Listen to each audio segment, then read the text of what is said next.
36 жастағы шымкенттік келіншектің арманы күйеуіне тоқал әперу, яғни өзінің 3 баласының әкесіне, сүйіп қосылған еріне екінші әйел әперуді жоспарлап жүр. Мені жұрт еріккен деп ойлайтын шығар. Мейлі, ойлай берсін. Тек өзімнің арманыма қол жеткізсем болды. Ол үшін оны басқамен бөлісуге бармын. Ол да тынышталатын шығар.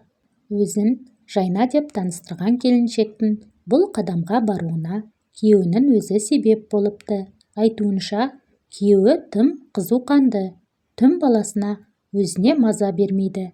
Тіпті сәби кішкентай кезде де әйелінің денсаулығына қарамастан төсекке сүйрей беретін көрінеді.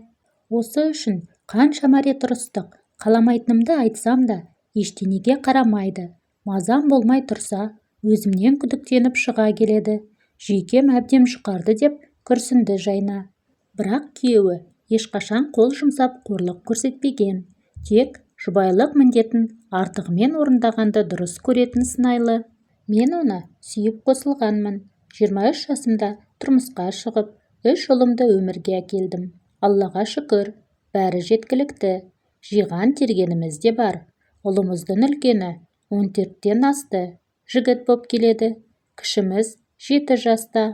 Тұрмысқа шыққанша мамандығым өзге болса да, түрлі жиында әжептәуір ән айтатынмын. Ән айтуды жаным сүйеді. Көңіліме қонымда ән естісем, соны орындағанша асығатынмын. Бала кезімнен бойымда бұғып жатқан, ешкім қолдамаған, қайта тұншықтырып тастаған арманым әнші болу еді. Алдымен әкем, одан кейін ағаларым сахнаға шығуға тыйым салды. Тек марқұм анам мен сіңілім ғана, мені үнсіз ғана, көздері жасаурап қана қолдайтын. Күйеуін шопыр, әйелін әнші болмасын деген бір еріккеннің ойлап тапқан жиіркенішті мәтелін алға тарта беретін әкем. Қаламасам да мұғалімдік мамандық алдым, бірақ шәкірт тәрбиелемедім. Ол менің мамандығым емес еді. Оқу бітірген соң осы күйеуімді жолықтырып, оның қол астына жұмысқа тұрдым. Сүйдік, бір-бірімізді танып біліп үйлендік. Бірақ оның уақыт өте келе өзгеретінін кім білген? Келіншектің айтуынша, күйеуі 30-дан асқан соң қылық шығара бастаған. Бастапқыда жұбайлық міндетім ғой деп, оның айтқанына үнсіз келіскен келіншек уақыт өте келе өз күйеуінен жеріне бастапты. Онысын ашық айтып, күйеуі өзінен күдіктенуді шығарған көрінеді. Бір жолы қатты ұрыстық, сол төсекке бола. Басылама десем, сенің біреуің бар деп өзіме жармасты. Қай қылығым болса да, соны көңілдесін барға теңеп, тынышымды кетірді.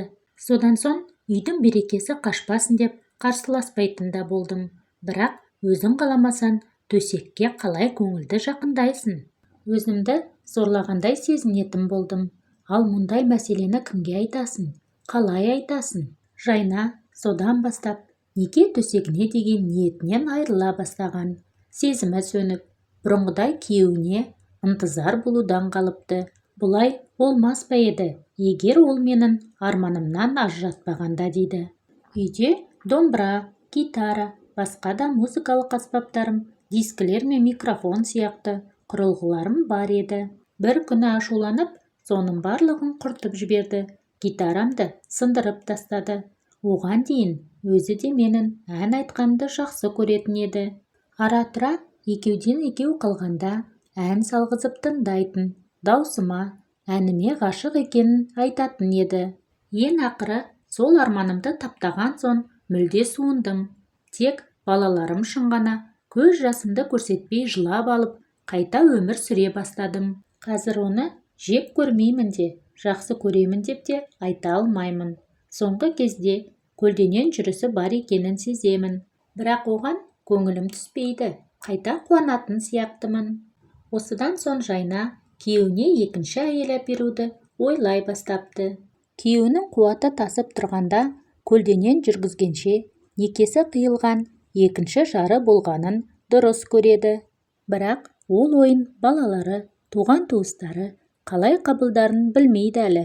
Төркініме не деп айтам? Күйеу баласын жек көріп кете ме? Ата-енем не дейді? Бәрін қойшы. балаларыма қалай түсіндірем? Олар қалай қарайды? Әкелеріне көңілі қалып кете ме деп қорқамын. Егер екінші жары болса, мені мазалауын қойып, мауқын басар еді. Әрі балаларының көп болғанын қалайды. Сол мақсатына да жетер еді. Мен оның талабының барлығын орындай алмайды екенмін. Осылай деп мұнын шақты, күйеуіне екінші әйел әпергісі келетін келіншек. Бірақ ол ойын қалай іске асырарын білмей жүр. Әлі күйеуіне де айтпаған, бірақ сәтін күтіп жүргенін айтады. Тек сахнада болмаса да, бұрынғыдай көңілді ортада ән шырқағысы келеді. Күйеуі тоқалмен алданса, өз арманына қол жеткізгісі бар. Ән жазумен айналыссам ба дейді, бірақ оның қашан орындалатыны белгісіз.